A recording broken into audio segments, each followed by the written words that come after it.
So when I look out at the world, I see that it's broken. There's things that are just wrong with it.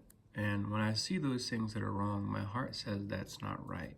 So I know that there is a right. And when God made the world, He made us to be in harmony with Him and to be in harmony with other people. And that was God's perfect plan. But He gave us free will. And all of us at some point have chosen to ignore His authority and do our own thing, basically saying, "Hey, I'm gonna call myself the authority and make my own decision." Well, we kind of ignore His authority over us in that way, and that causes a separation between us and God. And now we're living in a broken world, but we don't enjoy the brokenness. Nobody likes that brokenness. We try to get away from it.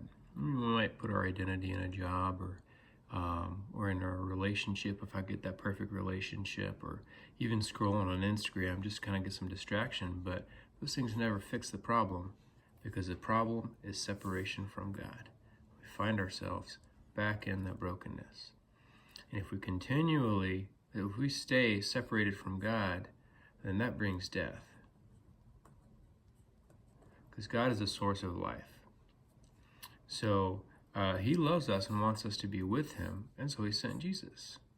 When Jesus died on the cross and rose from the dead, He broke the cycle of death. And now, anybody who will turn and transfer trust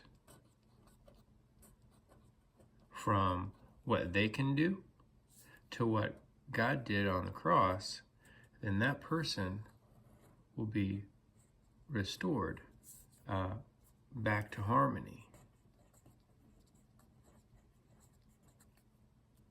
So if here we're rejecting God's authority and His love, here we are receiving His authority and His love.